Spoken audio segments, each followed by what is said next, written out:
Welcome back to my YouTube channel. देखिए, आज की वीडियो में मैं आपसे बात करने जा रहा हूं एक आंखों की बहुत कॉमन सी बीमारी के बारे में। इस बीमारी का क्या नाम है?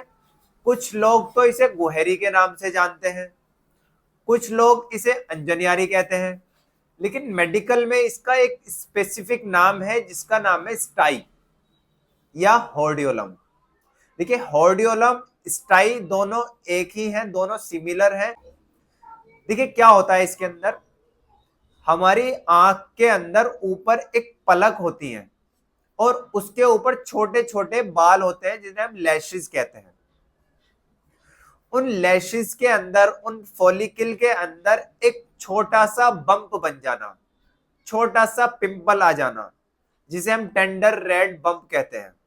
अगर आपको कुछ नोकदार हल्का सा रेड बम्प नजर आ रहा है, देखिए होता बिल्कुल पिंपल की तरह है, लेकिन इसको पिंपल नहीं कहते, इसको बोलते हैं स्टाई।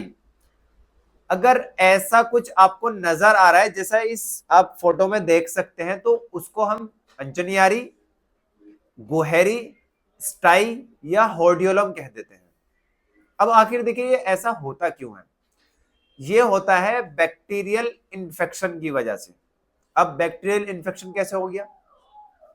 देखिए, कुछ पेशेंट को आपने देखा होगा या कुछ बच्चों को आपने देखा होगा कि बार बार अपनी आंखों को रब करते रहते हैं। देखिए, हमारे एनवायरनमेंट के अंदर, हमारे वातावरण के अंदर इतने बैक्टीरिया, इतने वायरस होते हैं जिसका हमें अंदाजा भी नहीं है। अब सपोज दैट कहीं पे बैक्टीरिया लगा हुआ है, हमने हाथ टच किया और उसके बाद अपनी लैशेस को टच कर लिया, अपनी आंख को रब कर लिया, वो बैक्टीरिया अपनी एक कॉलोनी बना लेता है, अपना एक घर बना लेता है और उस घर का बनने के बाद वहां पे मेनी बैक्टीरिया जो है फॉर्म हो जाते हैं। जब बैक्टीरिया का फॉर्मेशन हो गया, काफी ज्यादा बैक्टीरिया इकट्ठे हो गए, तो एक कॉलोनी, बड़ी सी कॉलोनी बन जाती है और वो हमें बम्प की फॉर्म में नजर आने लग जाती है, जिसे हम कहते हैं पिंपल, स्टाई, हॉर्डियोलम, गुहेरी या फिर अंजनियारी। देखिए, ये अक्सर ज्यादातर देखा जाता है छोटे छोटे बच्चों के अंदर। कॉमनली ज्यादातर पाई जाने वाली जो बीमारी है ये बच्चों के अंदर ज्यादा रहती है, क्योंकि बच्चे बाहर खेलते रहते हैं। अब बाहर इतने ज्यादा बैक्टीरिया है, इतने ज्यादा वायरस है, उनको पता ही नहीं, वो कभी भी किसी भी चीज को टच कर लेते हैं और उसके बाद अपनी आंख को टच कर लेते हैं। दूसरी चीज, कभी कभी क्या होता है कि कुछ पेशेंट के अंदर रिफ्रैक्टिव एरर होता है, मतलब उनकी आंख में चश्मे का नंबर होता है और उनको पता भी नहीं होता और आंख को एफर्ट लगाना पड़ता है। एफर्ट लगाने की वजह से कभी कभी जो है पिंपल फॉर्म हो जाता है, इसको स्टाई फॉर्म हो जाता है। तीसरी चीज, कभी कभी कुछ पेशेंट ऐसे होते हैं जिनको शुगर रहता है लंबे टाइम तक, एक शुगर होने की वजह से भी स्टाई का फॉर्मेशन हो जाता है कभी कभी। चौथे फैक्टर की अगर मैं बात करता हूं, तो एक ये फैक्टर होता है लॉन्ग टर्म ब्लेफराइटिस या क्रॉनिक ब्लेफराइटिस।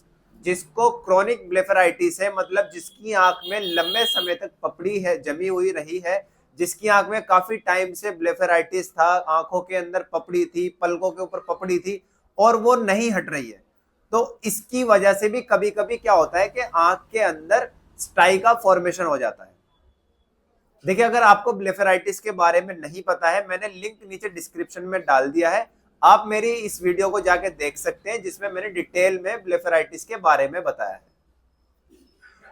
तो देखिए, अगर आपकी भी आंख के अंदर स्टाई हो गया, हॉर्डियोलम हो गया, आंख के अंदर फुंसी हो गई, आंख के अंदर पिंपल हो गया या फिर आंख के अंदर अंजनियारी हो गई, अब इससे आप बहुत ज्यादा परेशान हैं, तो देखिए सबसे पहले मैं कुछ सिम्टम आपको बता दूं, क्योंकि सेम स्टाई के जैसा ही एक और है जिसे बोलते हैं कैलेजियन। कैलेजियन और स्टाई लगभग सिमिलर है, तो आप हो सकता है स्टाई को कैलेजियन समझ ले, ये भी हो सकता है कि वो कैलेजियन हो आप स्टाई समझ ले। तो मैं नेक्स्ट वीडियो जो बनाऊंगा उसके अंदर मैं कैलेजियन के बारे में बताऊंगा, आज मैं सिर्फ स्टाई के बारे में बता रहा हूं। तो हम बात कर रहे थे सिम्टम को लेकर। देखिए, इसके अंदर सिम्टम क्या होता है? सबसे पहले एक्यूट पेन होता है, आंख के अंदर इतना तेज वाला दर्द होता है, असहनीय दर्द। दूसरा हल्का सा माइल्ड फोटोफोबिया, थोड़ी बहुत धूप में चमक लगने लग जाती है। ये मैं स्टाई के बारे में बता रहा हूं, हॉर्डियोलम के बारे में। तीसरा, आंख से पानी आने लग जाता है। कभी कभी इतना ज्यादा बैक्टीरियल इन्फेक्शन हो जाता है कि आंखें चिपक भी जाती हैं, स्वेलिंग आ जाती है। तो ये सारे जो सिम्टम है ये हमारे स्टाई के अंदर होते हैं। अब बात करते हैं इसके ट्रीटमेंट की। अगर हमें स्टाई हो गया, उसका ट्रीटमेंट कैसे करें? देखिए, सबसे पहले मैं आपको बता दूं, अगर आपकी आईज के अंदर कोई भी प्रॉब्लम आती है, क्योंकि आईज बहुत ज्यादा कॉम्प्लिकेटेड एंड कॉम्प्लेक्स ऑर्गन है, आप उसको घर पे ठीक करने की कोशिश ना करें। सबसे पहले आप अपने डॉक्टर से एडवाइस करें। कोई भी प्रोसीजर आंख में अंदर करने से पहले, कोई भी दवाई को शुरू करने से पहले मेडिकल स्टोर से लेके दवाई को शुरू ना करें। देखिए, अगर आपकी आईज में स्टाई हो गया है, अब हम उसकी ट्रीटमेंट की बात करते हैं। तो हम शुरुआत में उसको कुछ होम रेमेडीज करना शुरू कर सकते हैं। जैसा, आप अपनी लिड की हाइजीन को मेंटेन कीजिए, क्योंकि ये लैशिस के अंदर हुआ है और ये कहीं ना कहीं तक गंदगी की वजह से होता है। तो जब ये गंदगी की वजह से हुआ है तो आपको सबसे पहले तो हाइजीन को मेंटेन करना है। आप अपने हाथ को हर टाइम सैनिटाइज करें। गलती से भी आंखों के ऊपर हाथ को या फिर अपनी उंगली से रगड़ने की कोशिश ना करें।